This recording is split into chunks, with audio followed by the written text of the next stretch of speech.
The blood that runs through the veins of a WWE superstar carries more than just oxygen and adrenaline. It carries legacy, pain, triumph, and an unspoken burden that few outside the squared circle can truly understand. When these titans of the ring become fathers, something extraordinary happens. Their sons inherit not just a famous last name but the weight of expectations that could crush ordinary men. Some rise to meet the challenge and surpass even their legendary fathers, while others crumble under pressure that would break steel. This is the untold story of WWE wrestlers and their sons, where genetics meets destiny in the most brutal arena on earth. If you're ready to discover which wrestling sons conquered their father's shadows and which ones fell into darkness, then hit that subscribe button because you won't want to miss a single revelation in this journey through wrestling royalty. The story begins with a name that echoes through wrestling history like thunder. Dwayne Johnson, known to millions as The Rock, stands as perhaps the most successful crossover star wrestling has ever produced. His father Rocky Johnson was a trailblazer who broke racial barriers and carved out a respectable career in professional wrestling during an era when the odds were stacked against him. Rocky was tough, talented, and respected, but he never reached the stratospheric heights his son would eventually claim. The Rock took everything his father taught him and multiplied it by a factor that nobody could have predicted. He became a multi-time WWE champion, delivered promos that are still quoted today,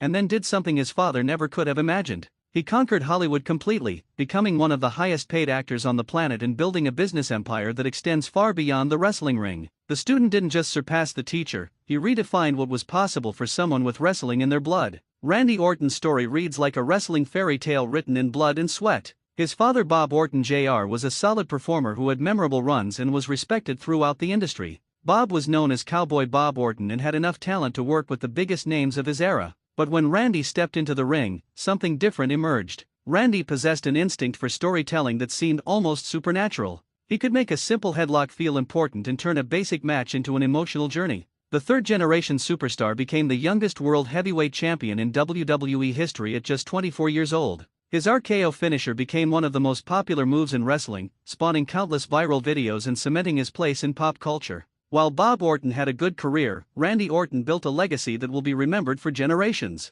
He evolved from a cocky young upstart to a respected veteran who can still steal the show on any given night. The story of Bret Hart and his sons takes a different turn, one that proves blood alone cannot guarantee success in the unforgiving world of professional wrestling. Bret Hart was excellence personified, a technical master who could have a great match with absolutely anyone. He was a multiple-time WWE champion who main event WrestleMania and became one of the most respected wrestlers in history. His sons Blade and Dallas Hart grew up surrounded by wrestling royalty as part of the legendary Hart family dynasty. They had access to training that most wrestlers would kill for, with uncles and cousins who were all accomplished performers. Yet despite this incredible advantage, neither son managed to break through to any significant level of success. They worked independent shows and tried to make their mark, but the spark that made their father special never quite ignited in them. Sometimes the greatest genetics in the world cannot overcome the simple fact that wrestling requires a unique combination of athleticism, charisma, and that indefinable quality that separates stars from journeymen. Dusty Rhodes was the American dream, a man who connected with audiences in a way that transcended wrestling itself.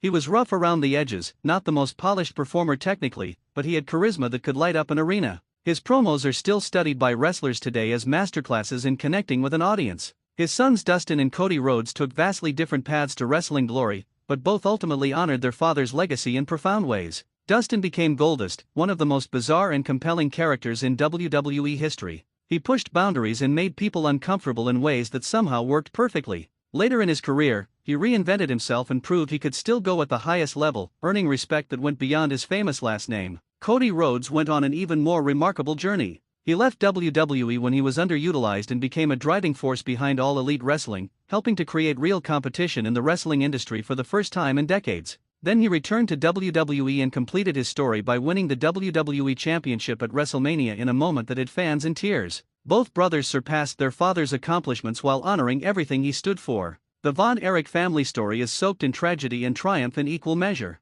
Fritz Von Erich built a wrestling empire in Texas and had 6 sons who all followed him into the business. The family was cursed by an unbelievable series of tragedies that saw 5 of the 6 brothers die young under heartbreaking circumstances. Only Kevin Von Erich survived the curse that seemed to hang over his family like a dark cloud. The pain of losing his brothers Mike, Chris, Kerry, David, and Jack Jr. could have destroyed him, but Kevin persevered and eventually found peace. His sons Marshall and Ross Von Erich represent hope and redemption for a family that suffered more than any family should. These young men are now wrestling professionally and carrying on the Von Erich name with pride and determination. They fight to honor their uncles and grandfather while building their own identities. Every time they step into the ring, they prove that the Von Erich story is not just about tragedy but also about resilience and the unbreakable bonds of family. Ric Flair was the stealin', profilin', limousine riding, jet flying, kiss stealing, wheelin' dealin' son of a gun who defined what it meant to be a world champion. He was a 16-time world champion, though he and his fans would argue the number was much higher. Rick could talk for hours without repeating himself and back up every word in the ring.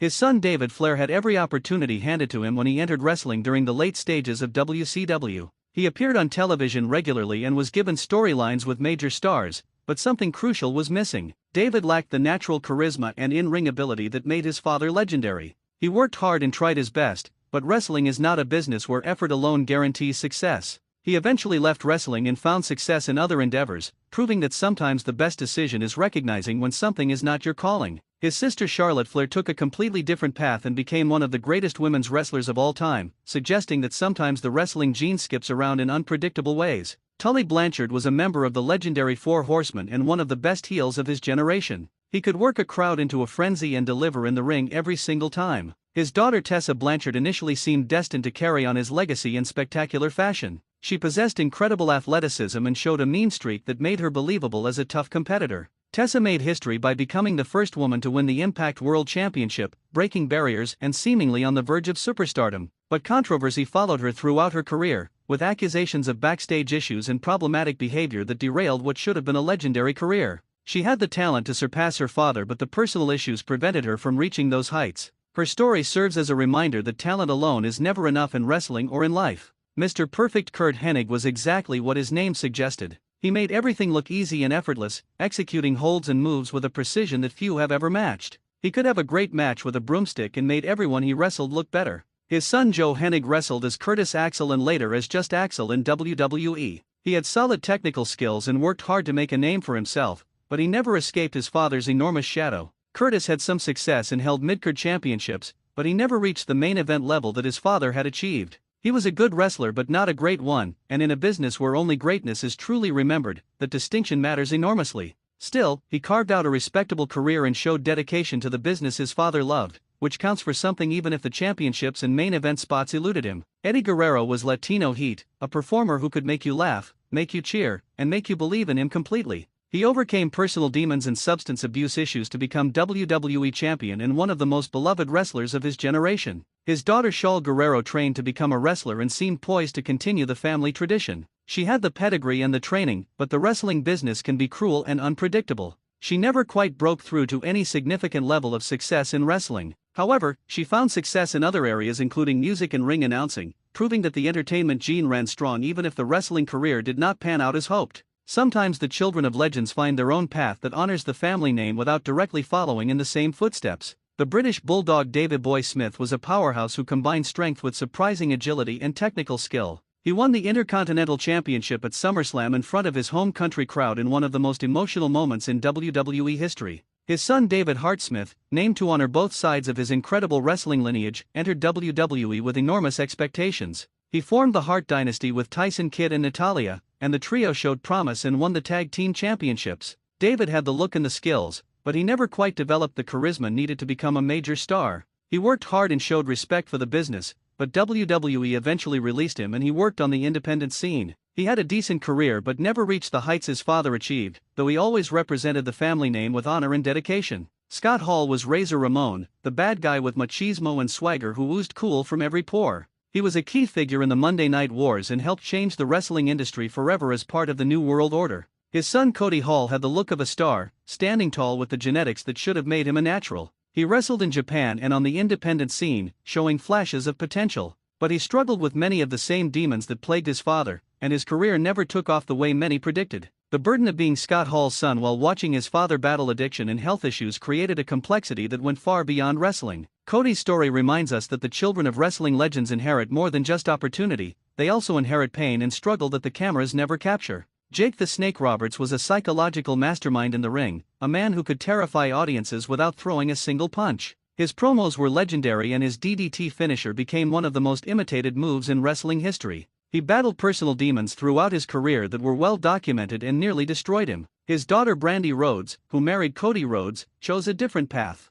While she trained as a wrestler and performed occasionally, she found her true calling behind the scenes in wrestling management and business. She became a key figure in the creation and operation of All Elite Wrestling, wielding influence and power that her father never possessed. She took the creativity and mind for the business that her father had and channeled it into areas where she could make a lasting impact beyond her own in-ring career. The legacy of a wrestling father and their sons tells us something profound about talent, opportunity, pressure, and the cruel randomness of success. Some sons take the foundation their fathers built and construct skyscrapers that touch the clouds. Others find the weight too heavy and forge different paths that bring their own form of success and satisfaction. A few tragically stumble under expectations that no human should have to bear. But all of them share one thing in common. They lived their lives in the shadow of giants, and whether they grew taller than those giants or found their own patch of sunlight elsewhere, their stories matter. The wrestling ring does not care about your last name when the bell rings. It demands everything from everyone who steps between those ropes, and only those willing to give their soul receive greatness in return. These sons of legends learned that lesson in the hardest way possible, and their journeys continue to inspire and caution the next generation of wrestling royalty. Make sure you subscribe to catch more untold stories from the world of professional wrestling, where legends are born and legacies are either honored or shattered under the brightest lights in sports entertainment.